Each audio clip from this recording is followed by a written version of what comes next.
आइए क्लास को शुरू करते हैं। यदि आपका भी विषय है इतिहास और आप यूजीसी नेट की तैयारी कर रहे हैं या फिर किसी भी कंपटीशन की एग्ज़ाम की जिसमें आपको इतिहास से संबंधित प्रश्न पूछे जाते हैं, तो ये क्लास मुख्य रूप से आपके लिए क्या हो सकती है, लाभदायक हो सकती है। और ये स्पेशली यूजीसी नेट जेआरएफ वालों के लिए।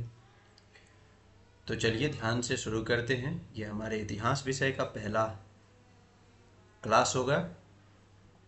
चलिए कोशिश की जाएगी कि इसे अच्छे तरीके से कवर की जाए। हाँ, तो आज का हमारा सब विषय रहने वाला है जिस पे हम बात करने वाले सूत्रों पर बातचीत। इतिहास जानने के स्रोत। इतिहास जानने के स्रोत के बारे में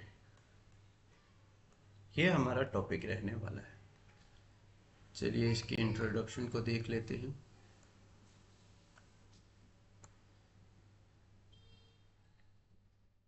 अतीत वर्तमान की तरह जटिल है और इसे कई दृष्टिकोणों से देखा जा सकता है। कोई एकल या अंतिम संपूर्ण इतिहास कभी नहीं हो सकता। अतीत में जो कुछ हुआ उसकी कभी पूरा या सटीक तस्वीर नहीं हो सकती। इतिहासकार का काम हमें ऐसी तस्वीर को जितना करीब हो सके लाना है। ऐतिहासिक विश्लेषण में जानकारी के उपलब्ध स्रोतों की सावधानीपूर्वक जांच करना, ताज़ा सबूतों की खोज करना और ऐतिहासिक डेटा का व्याख्या करने के रचनात्मक नवीन तरीके तैयार करना शामिल है। इनमें नए प्रश्न पूछना और पुराने प्रश्नों के नए उत्तर खोजना शामिल है। बहस और असहमति सभी प्रकार के ज्ञान के विकास का एक महत्वपूर्ण हिस्सा है और इतिहास कोई अपवाद नहीं है कि नहीं? इतिहासकार का काम क्या है कि हमें उन सारी स्रोतों के बारे में अवगत कराना जो हमारे इतिहास से संबंधित है और उस पे बहस वाद विवाद की जाती है, उस पे असहमति भी व्यक्त किया जा सकता है।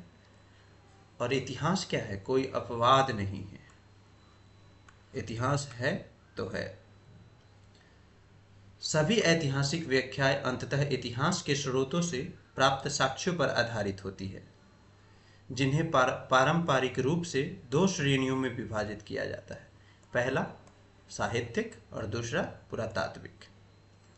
एक इतिहासकार के दृष्टिकोण से साहित्यिक स्रोतों में सभी पाठ शामिल हैं, लंबे या छोटे, लिखित या मौखिक। पुरातात्विक स्रोतों में सभी मूर्त भौतिक अवशेष शामिल है, लेकिन ये भेदपूर्ण नहीं है।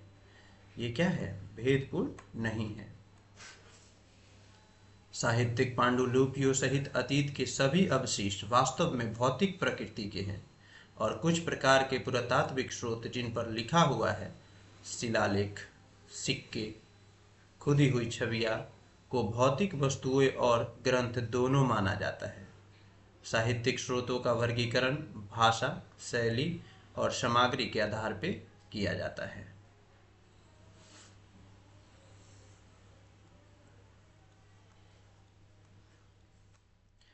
प्राचीन और प्रारंभिक मध्ययुगीन भारतीय ग्रंथों को भाषा, शैली, सामग्री, उम्र, साहित्य की परंपरा या वर्ग के आधार पर श्रेणियों में विभाजित किया जा सकता है।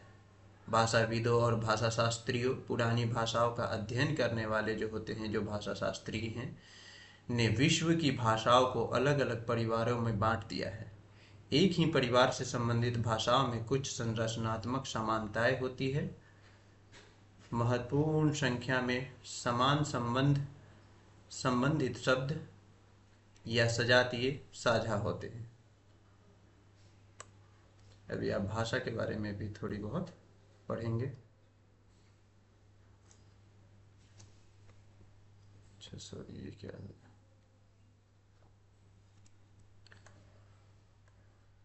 उदाहरण के लिए भाषा के बहुत सारी है, हिंदी, पंजाबी, मराठी, बंगाली, असमिया, गुजराती, सिंधी, उड़िया, नेपाली और कश्मीरी इंडो यूरोपियन परिवार से संबंधित है कि नहीं। इतनी सारी भाषाएं किससे संबंधित है? इंडो यूरोपीय परिवार से संबंधित है। Farsi, Greek, Latin, German, French, Dutch, इतालवी, स्पेनिश, आर्मेनियाई और यूरोप और एशिया की कई अन्य भाषाएं भी ऐसा ही करती है। ये सारी किसी न किसी समूह में क्या है, बटे हुए हैं। द्रविड़ परिवार की भाषाएं, द्रविड़ियन शैली भी हमसे पूछ लेती है, जिनमें आती है तमिल, मलयालम, तेलुगु, कन्नड़, तुलु। आज बड़े पैमाने पर दक्षिण भारत में बोली जाती है। ये सारी क्या है, दक्षिण भारत में बोली जाती है। अपवादों में ब्राहुई शामिल है, जो पाकिस्तान के बलूचिस्तान क्षेत्र में बोली जाती है। अपवाद स्वरूप क्या है, ब्राहुई पाकिस्तान के क्षेत्र में, बलूचिस्तान क्षेत्र में पाई जाती है। मध्य भारत में गोंडी और पूर्वी भारत में राजमहल की पहाड़ियों में माल्टो बोली जाती है। गोंडी और पूर्वी भारत के क्षेत्रों में कौन सा, माल्टो भाषा बोली जाती है। संथाली, खासी, मुंडारी और पूर्वी भारत की कुछ अन्य भाषाएं ऑस्ट्रो एशियाई परिवार के हैं। कौन से परिवार के हैं, ऑस्ट्रो एशियाई परिवार से संबंधित है।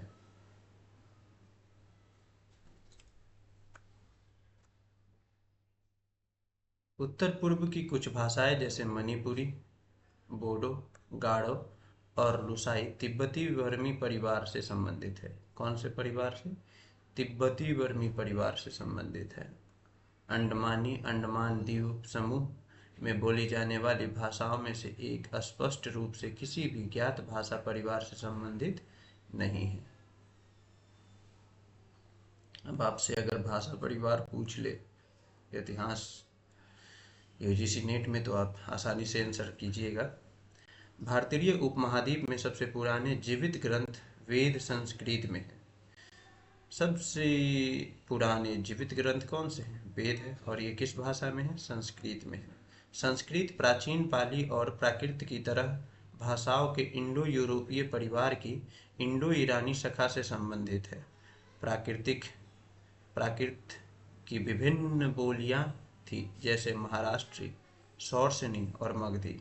अपभ्रंश शब्द पहली सहस्त्राब्दी ईस्वी तक के अंत तक प्राकृत के आगे विकास के लिए इस्तेमाल किया जाने वाला शब्द है। द्रविड़ भाषा में सबसे पुराना साहित्य तमिल का है, उसके बाद कन्नड़ का है। आज हम जिन अन्य भारतीय क्षेत्रीय भाषाओं और बोलियों से परिचित हैं, उनमें से कई के बीच आकार लिया है। 1000 और 1500 ईसा पूर्व के बीच की बात है। विभिन्न भाषाएं बंद अलग अलग दुनिया नहीं थी, बल्कि ओवरलैपिंग और परस्पर क्रिया करने वाली थी। एक दूसरे को ओवरलैप कर रही थी सारी भाषाएं, है कि नहीं। भाषाओं का इतिहास होता है और वे समय के साथ बदलती रहती है। ऋग्वेद की पूर्व शास्त्रीय संस्कृत कालिदास की कविता की शास्त्रीय संस्कृत से भिन्न है। शास्त्रीय संस्कृत शब्द उस भाषा को संदर्भित करता है जिनमें नियमों को 5वीं और 4वीं शताब्दी ईसा पूर्व की व्याकरणविद पाणिनि ने अपने अष्टाध्यायी में संहिताबद्ध किया था। पाणिनि की कौन सी है, थोड़ी थोड़ी इसी से रिलेटिव आप इसे नोट करते जाएंगे कि पाणिनि का क्या आया, अष्टाध्यायी। ये सारी क्वेश्चन असर्शन बेस में आ जाती है।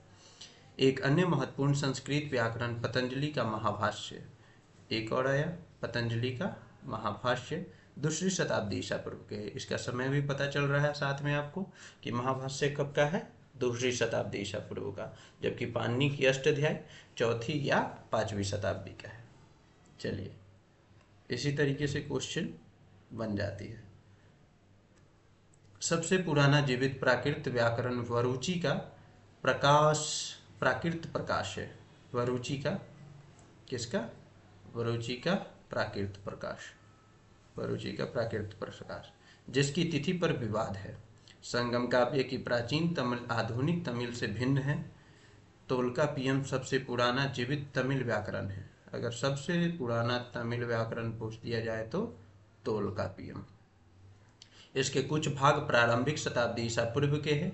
ऐसे व्याकरणिक ग्रंथ हमें प्राचीन भाषाओं की संरचना के बारे में बताते हैं। उनमें अपने समय के आकस्मिक ऐतिहासिक संदर्भ भी होते हैं। चलिए अब पढ़ते हैं वेद के बारे में। हिंदू परंपरा में वेदों को श्रुति यानी शाब्दिक रूप से वह जो सुना गया है, वेद क्या है? जो कभी सुना गया था, का दर्जा प्राप्त है। ऐसा माना जाता है कि वे ध्यान की स्थिति में ऋषियों द्वारा महसूस किए गए, देवताओं द्वारा उन्हें प्रकट किए गए एक शाश्वत स्वयं अस्तित्व वाले सत्य का प्रतीक है। स्मृति शाब्दिक रूप से स्मरणीय। स्मृति क्या है? जो स्मरणीय है। ग्रंथों की श्रेणी में वेदांग, पुराण, महाकाव्य, धर्मशास्त्र और नीति शास्त्र क्या है? शामिल है। वेद शब्द विद धातु से बना है और इसका अर्थ होता है ज्ञान। वेद क्या है? 4 है। कौन कौन से वेद है? ऋग्वेद, सामवेद, यजुर्वेद और अथर्ववेद। ऋग्वेद में दुनिया की सबसे पुरानी जीवित कविताएं शामिल है, जिनमें से कुछ असाधारण सुंदरताओं और दार्शनिक गहराई वाली है। ऋग्वेद संहिता 10 पुस्तकों यानी 10 मंडलों में व्यवस्थित है, जिसमें 1028 भजन या सूक्त है। चलिए ये सारी चीज़ें याद रखनी है और शॉर्ट नोट्स बनाते चलना है। सामवेद में 1810 छंद, जिनमें से अधिकांश ऋग्वेद से उधार लिए गए हैं, जिन्हें संगीत संकेतन की आवश्यकताओं के अनुसार व्यवस्थित किया गया है, हालांकि मूल धुनें लुप्त हो गई है। यजुर्वेद अनुष्ठानों में प्रदर्शन के विवरण से संबंधित है। अथर्ववेद नवीनतम वेद है। अथर्ववेद क्या है? सबसे बाद का वेद है और इसमें भजन कुछ ऋग्वेद से शामिल है, लेकिन मंत्र और आकर्षण भी है, जो लोकप्रिय मान्यताओं और प्रथाओं के पहलुओं को क्या करता है? दर्शाता है। ब्राह्मण, इस शब्द को ब्राह्मण या वर्ण या जाति के साथ भ्रमित नहीं किया जाना चाहिए। ये जो ब्राह्मण है ये ग्रंथ के बारे में है, ना कि ब्राह्मण जाति के बारे में। संहिता भागों की गद्य व्याख्याएं हैं और बलि अनुष्ठानों और उनके परिणामों का विवरण और स्पष्टीकरण देता है। ब्राह्मण ग्रंथ क्या बताता है? पूजा पाठ पद्धति के बारे में बताता है। आरण्यक वन ग्रंथ। आरण्यक क्या है? आरण्यक का मतलब ही होता है वन क्षेत्र। यज्ञ अनुष्ठानों की प्रतीकात्मक और दार्शनिक तरीके से व्याख्या करते हैं। दार्शनिक तरीके से कौन? आरण्यक व्याख्या करता है। कुल 108 उपनिषद है, जिनमें से 13 प्रमुख माने जाते हैं। उपनिषदों में बलिदान, शरीर और ब्रह्मांड के बारे में दार्शनिक विचारों की एक विशाल विविधताएं हैं, लेकिन वे आत्मा और ब्राह्मण की अवधारणाओं से सबसे अधिक निकटता से जुड़े हुए हैं। समग्र रूप से वैदिक संग्रह के भीतर ऋग्वेद संहिता की पुस्तकें 2 से 7 पारिवारिक पुस्तकों के रूप में जानी जाती है, सबसे पुरानी मानी जाती है। 10 मंडल में 2 से 7 क्या है? सबसे पुरानी है। इस संहिता के बाद के भाग अन्य सभी वैदिक ग्रंथों के साथ बाद के वैदिक साहित्य में शामिल है। वेदों के कई पाठ या शाखाएं हैं, जो वैदिक अध्ययन और व्याख्या के विभिन्न विद्यालय चरणों से जुड़ी हुई है। शाखाओं और चरण शब्द अक्सर एक दूसरे के स्थान पर उपयोग किए जाते हैं।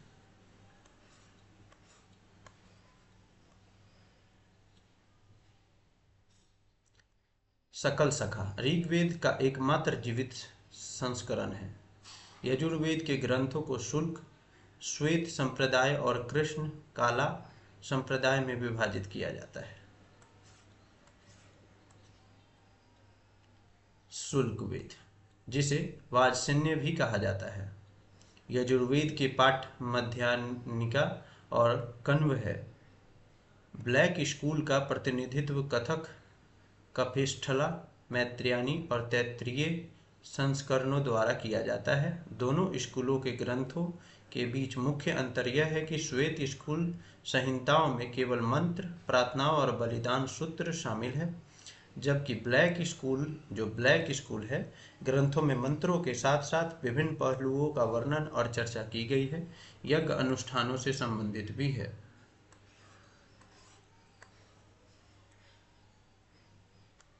कौथुमा, रामायणी और जैमिनिया तलवकारा सामवेद के अनुवाद है और शौनक और पैपलयवाद अथर्ववेद के हैं। शिलालेखों के संदर्भों में वेद के अन्य पाठों का उल्लेख है जो कभी अस्तित्व में थे लेकिन अब लुप्त हो गई है। वैदिक ग्रंथों में धार्मिक साहित्य शामिल है और संभावित ऐतिहासिक घटनाओं के संदर्भ कम है। उदाहरण के लिए ऋग्वेद संहिता की पुस्तक 7 से 10 राजाओं की लड़ाई का उल्लेख है जिसमें सुदास ने कई विरोधियों को हराया जो उसके खिलाफ एकजुट हुए थे। इतिहासकारों ने वेदों में दर्शाए गए संस्कृत के विभिन्न पहलुओं का पुनर्निर्माण करने का प्रयास किया है, लेकिन इस विशाल और जटिल साहित्य की व्याख्या करना आसान नहीं है। हाँ जी, वेदों का व्याख्या करना इतना आसान है क्या, जो उस समय के लिखित है। और सबसे पहले तो वो सुना भी गया था, फिर बाद में उसे सूचीबद्ध किया गया। वेदों को इतिहास के स्रोत के रूप में उपयोग करने में एक बड़ी समस्या ऋग्वेद के काल निर्धारण की समस्या है। इस पाठ की रचना के लिए जो तिथियां सुझाई गई हैं वे 600 ईसा पूर्व से लेकर 1000 ईसा पूर्व तक है। कई इतिहासकार 1500 ईसा पूर्व से 1000 ईसा पूर्व प्रारंभिक वैदिक साहित्य की रचना की अवधि के रूप में और उत्तर वैदिक ग्रंथों को 1000 से 500 ईसा पूर्व मानते हैं। यह मूलतः 19वीं सदी के मैक्स मूलर द्वारा सुझाई गई अस्थायी तारीखों पर आधारित है। मैक्स मूलर ने इस तिथि को क्या किया था, प्रदान किया था। वैदिक साहित्य ब्राह्मणवादी परंपरा का एक महत्वपूर्ण हिस्सा है। ब्राह्मण पुरुषों के एक वर्ग द्वारा संरक्षित और प्रसारित ग्रंथ, यह उनकी धार्मिक मान्यताओं, प्रथाओं और दृष्टिकोण को दर्शाता है। इतिहास के स्रोत के रूप में इन ग्रंथों का उपयोग दूसरी और पहली शताब्दी ईसा पूर्व के दौरान उत्तर पश्चिमी और उत्तरी भारत के कुछ हिस्सों में जीवन के बारे में जानकारी के लिए किया जाता है। लेकिन तारीखों के सवाल के अलावा, जैसा कि हम बाद में देखेंगे, वेदों के साक्ष्य को पुरातत्व के साथ सहसंबंधित करने में कई समस्याएं हैं। अब चलिए वेद के बाद वेदांग। शाब्दिक रूप से वेद के अंग ही हैं के नाम से जाने जाने वाले कई पूरक ग्रंथों का उद्देश्य वेदों को उचित पाठ, उपयोग और समझ में मदद करना है। इनमें ध्वन्यात्मक शिक्षा, मीटर, छंद, व्याकरण, व्युत्पत्ति, अनुष्ठान, कल्प और खगोल विज्ञान, ज्योतिष पर कार्य शामिल है। वेदांग साहित्य की रचना का व्यापक काल ईसा पूर्व 600 से 200 ईसा पूर्व है।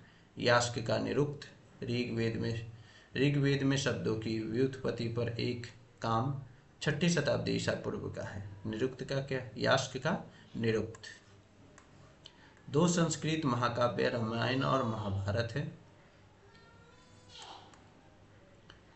दो संस्कृत महाकाव्य महाभारत और रामायण स्मृति के साथ साथ इतिहास, पारंपरिक इतिहास की श्रेणी में आते हैं। हालांकि रामायण को कभी कभी काव्य कविता के रूप में वर्गीकृत किया जाता है।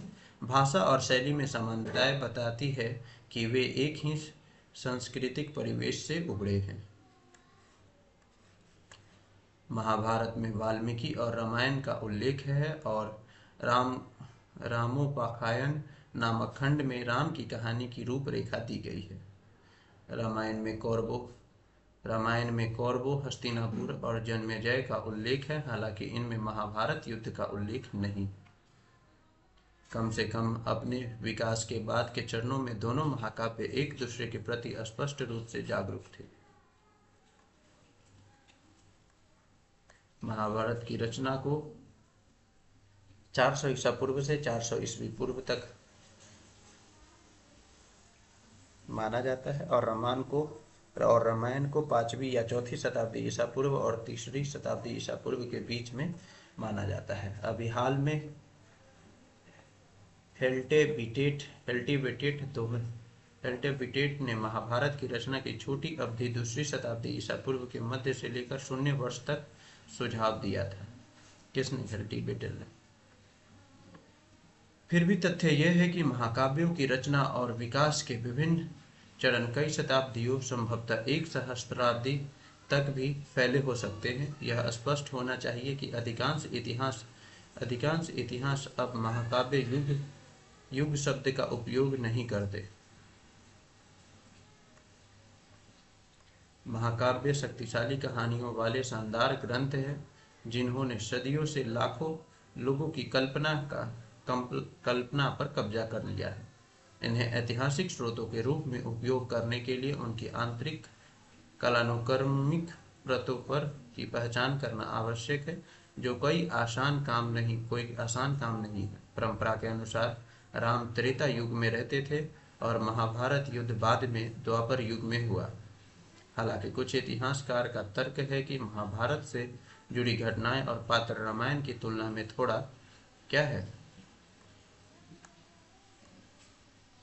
पहले के काल को दर्शाता है। ऐसा इसलिए है क्योंकि महाभारत की पृष्ठभूमि भारत गंगा विभाजन और ऊपरी गंगा घाटी है, जबकि रामायण में राजनीतिक गुरुत्वाकर्षण के केंद्र स्पष्ट रूप से पूर्व की ओर मध्य गंगा घाटी में स्थानांतरित हो गया है। कारण निकल के सामने आया। महाभारत के सशक्त महिला पात्र सामाजिक विकास के प्रारंभिक चरण के संकेत देते हैं, जबकि महिलाएं बाद के समय की तुलना में पुरुषों की कम अधीन थी। महाभारत में नियोग की प्रथा, लिवरेट यानी जब तक पति उत्तराधिकारी पैदा करने के लिए अपनी पत्नी पर अपने वैवाहिक अधिकार किसी अन्य पुरुष को सौंप देता है, भी एक सामाजिक चरण का सुझाव देता है जो रामायण से पहले का, जो बहुत अधिक सख्त दर्शाता है महिलाओं पर नियंत्रण को। महाभारत में कितने हैं? 18 पर्व है, यानी 18 पुस्तकें हैं शामिल है, और इसके 2 मुख्य संस्करण हैं, एक उत्तरी और दक्षिणी। मुख्य कहानी 2 चचेरे भाइयों कौरवों और पांडवों के बीच की है। संघर्ष और उनके बीच कुरुक्षेत्र में लड़े गए एक महान युद्ध से संबंधित है, लेकिन पाठ में भारी मात्रा में ऐसी सामग्री भी शामिल है जिसका मुख्य कहानी से बहुत कम या कोई संबंध नहीं है। परंपरा के अनुसार इसकी रचना व्यास ने की थी। महाभारत की रचना किसने? व्यास ने। लेकिन अपने वर्तमान स्वरूप में यह स्पष्ट रूप से किसी एक व्यक्ति की रचना नहीं है। महाभारत वास्तव में एक विश्वकोशीय कृति है, और यह इस तथ्य का दावा करती है कि एक वीरतापूर्ण कहानी ने मूल का निर्माण किया, जिसमें सदियों से कई अन्य कहानियां, उपदेश और शिक्षाओं वाले उपदेशनात्मक भाग जोड़े गए। इसमें तीरों की सिया पर मरते समय भीष्म द्वारा दिया गया धर्म की उपदेश और युद्ध की पूर्व संध्या पर अर्जुन को कृष्ण का प्रेरक उपदेश शामिल है, जिसे भगवत गीता के नाम से जाने जाता है। कृष्ण और अर्जुन का संवाद। पांडवों और कौरवों के बीच कभी कड़वा युद्ध हुआ था या नहीं, इसे साबित या झुठलाया नहीं जा सकता। यह संभव है कि एक छोटी पैमाने का संघर्ष था, जिसे भाटों और कवियों ने एक विशाल महाकाव्य युद्ध में बदल दिया। कुछ इतिहासकार और पुरातत्वविदों ने तर्क दिया है कि यह संघर्ष लगभग 1000 ईसा पूर्व में हुआ होगा। रामायण 2 मुख्य पाठों के रूप में मौजूद है, उत्तरी और दक्षिणी। उत्तरी विस्तार को आगे उत्तर पूर्वी और उत्तर पश्चिम और पश्चिमी में विभाजित किया जा सकता है। उत्तरी संस्करण की भाषा दक्षिणी की तुलना में अधिक विस्तृत और परिष्कृत है। महाकाव्य में 7 खंड शामिल है, जिनमें से पहला बालकांड, अंतिम उत्तरकांड, बाद में प्रक्षेप है। मूल कहानी कौशल के राजकुमार राम के बारे में है। रामायण की बात हो रही है। उसकी दुष्ट सौतेली माँ की साजिशों के कारण उसे जंगल में निर्वासित कर दिया गया। लंका के राजा रावण द्वारा उनकी पत्नी सीता का अपहरण, सीता का बचाव और राजा बनने के लिए राम की राजधानी अयोध्या में वापसी हुई। ये पूरी रामायण की एक क्या है, छोटी सी व्यू है। संक्षिप्त शब्दावली और शैली के संकेत मिलता है कि पाठ का मूल्य एक ही व्यक्ति का काम था, जिसे पारंपरिक रूप से वाल्मीकि के रूप में पहचाना जाता है। वाल्मीकि बालकांड में प्रकट होते हैं, जहां उन्हें महाकाव्य की रचना करने की प्रेरणा मिलती है, और उत्तरकांड में जहां वे सीता के शरण देते हैं, जिसे राम ने अस्वीकार कर दिया था। है कि नहीं? वाल्मीकि जी ने तो थे जब उन्हें घर से दोबारा निर्वासित किया गया था, सीता माँ को आश्रय दिया था। अयोध्या स्थल पर उत्खनन से उत्तरी ब्लैक पॉलिश बियर NBPW चरण के यहाँ एक बस्ती के अस्तित्व का संकेत मिलता है जो जल्द से जल्द ईसा पूर्व तक जा सकता है। 700 ईसा पूर्व। हालांकि महाभारत की तरह पुरातात्विक साक्ष्य हमें यह नहीं बताते कि रामायण की घटनाओं या पात्रों का कोई ऐतिहासिक आधार है या नहीं। राम कहानी की लोकप्रियता और गतिशीलता का संकेत इस तथ्य से मिलता है कि वाल्मीकि रामायण, जो सबसे पुराना संस्करण प्रतीत होता है, के अलावा राम की कहानी कई अन्य कथन भी है। एक जैन संस्करण विमल सूरी का पौमाचियूर, प्राकृत में एक बौद्ध ग्रंथ संस्करण पाली में दशरथ जातक कंबन द्वारा 12वीं सदी की तमिल संस्करण इरामावतारम और तुलसीदास द्वारा रामचरितमानस 16वीं सदी, इनमें से कुछ ही का नाम है। कहानी के असंख्य मौखिक संस्करण भी है। रामकथा को एशिया के अन्य हिस्सों में भी बहुत लोकप्रियता मिली है और तिब्बत, म्यांमार, लाओस, कंबोडिया और इंडोनेशिया में इस कहानी के विभिन्न कथन भी है। विभिन्न कथनों की शुरुआत और अंत अक्सर अलग अलग होते हैं और पात्रों और घटनाओं को अलग अलग तरीकों से ढाला जाता है। चीरमैन 1992 देख सकते हैं। उदाहरण के लिए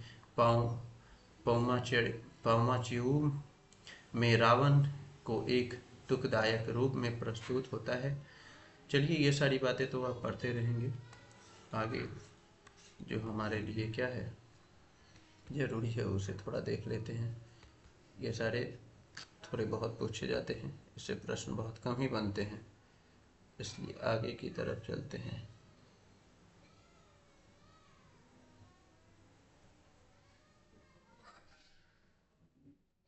चलिए, दर्शन शास्त्र के विषय में बात कर लेते हैं। संस्कृत शब्द धर्म, जिसका अर्थ बनाए रखना, समर्थन करना या कायम करना, अर्थ में बहुत समृद्ध है और इसका अनुवाद करना कठिन है। धर्म की अवधारणा इस विचार पर आधारित है कि ब्रह्मांड एक निश्चित प्राकृतिक कानून द्वारा शासित होता है और लोगों के जीवन का मार्गदर्शन करने वाले नैतिक कानून प्राकृतिक कानून के रूप में होने चाहिए। यही तो क्या है धर्म दर्शन।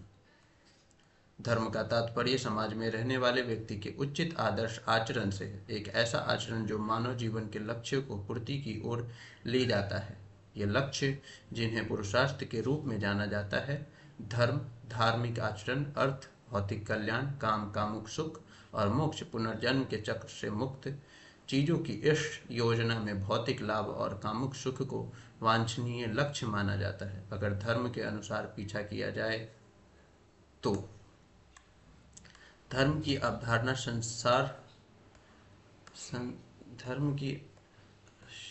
संसार के विचारों से निकटता से जुड़ी हुई है। जन्म, मृत्यु, पुनर्जन्म का चक्र है।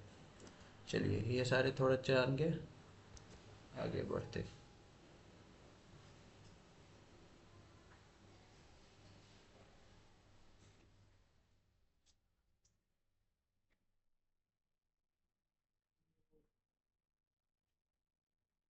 यहाँ से शुरू करते हैं।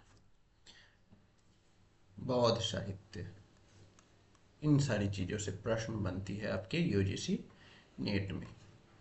प्रारंभिक बौद्धिक साहित्य आमतौर पर विहित और गैर विहित ग्रंथों में विभाजित है।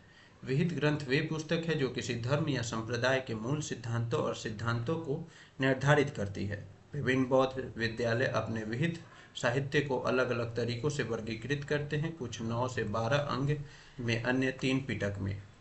इस तरीके से क्या है वर्गीकृत किया जाता है। चलिए, त्रिपिटक के बारे में पढ़ लेते हैं। त्रिपिटक होगा ये, त्रिपिटक के विषय में पढ़ लेते हैं।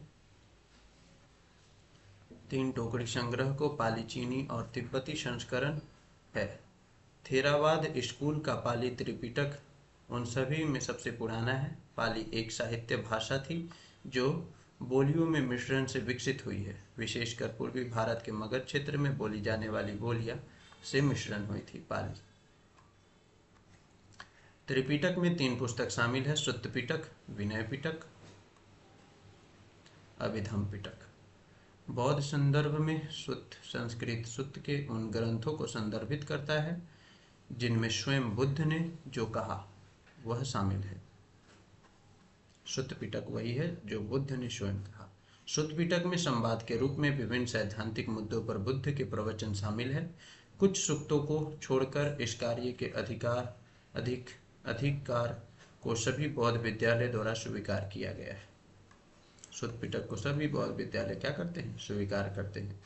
विनय पिटक में संघ के भिक्षुओं और भिक्षुणियों के लिए क्या है? नियम है। विनय पिटक में विनय जो कि नियम से संबंधित है। इसमें पतिमुखा शामिल है।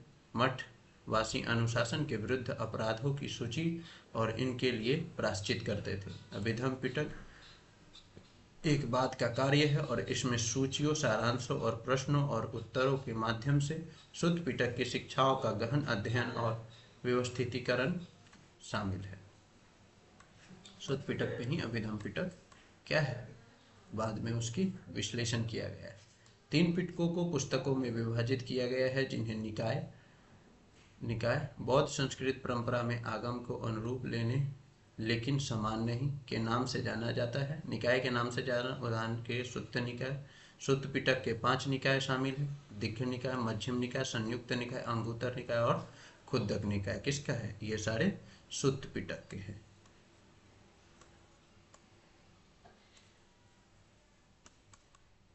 सुत्त पिटक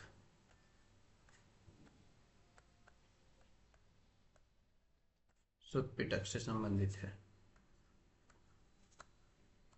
उसके बाद जातक क्या है? बुद्ध को पिछले जन्म की कहानी।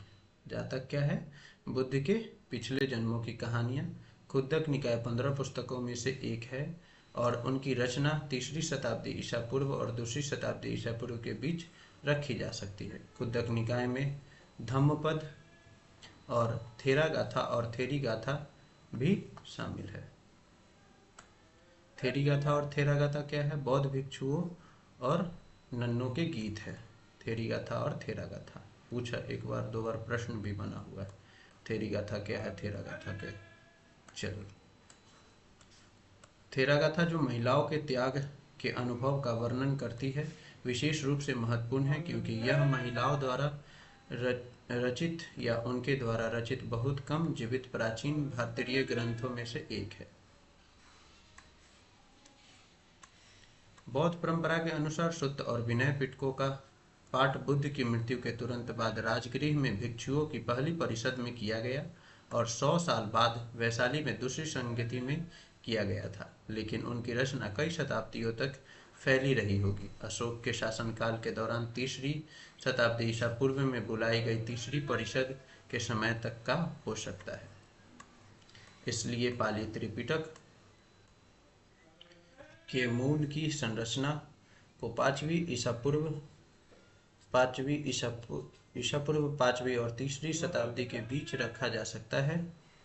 1ली शताब्दी ईसा पूर्व में श्रीलंका में वक्तागमिनिक नामक राजा के संरक्षण में लिखा गया था। उस समय तक इसमें कई संशोधन हो चुके होंगे।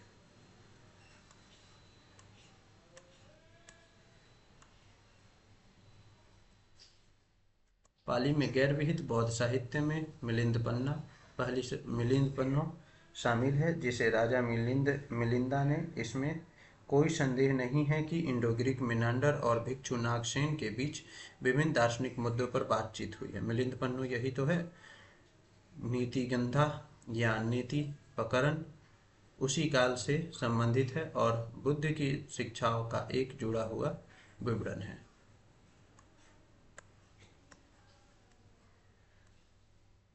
त्रिपिटक पर टिप्पणियों में बुद्ध के विशेष बुद्ध घोष की 5वीं शताब्दी ईसा पूर्व कृत शामिल है। बुद्ध की पहली जुड़ी हुई जीवन कहानी निदान कथा में मिलती है। पाली या श्रीलंकाई इतिहास, दीपवंश, महावंश बुद्ध के जीवन से संबंधित है। बौद्ध परिषद मौर्य सम्राट अशोक, श्रीलंका के राजाओं के ऐतिहासिक सह पौराणिक विवरण शामिल है और द्वीपीय पर बौद्ध धर्म का आगमन इन सारी चीज़ों के विषय में बताती है।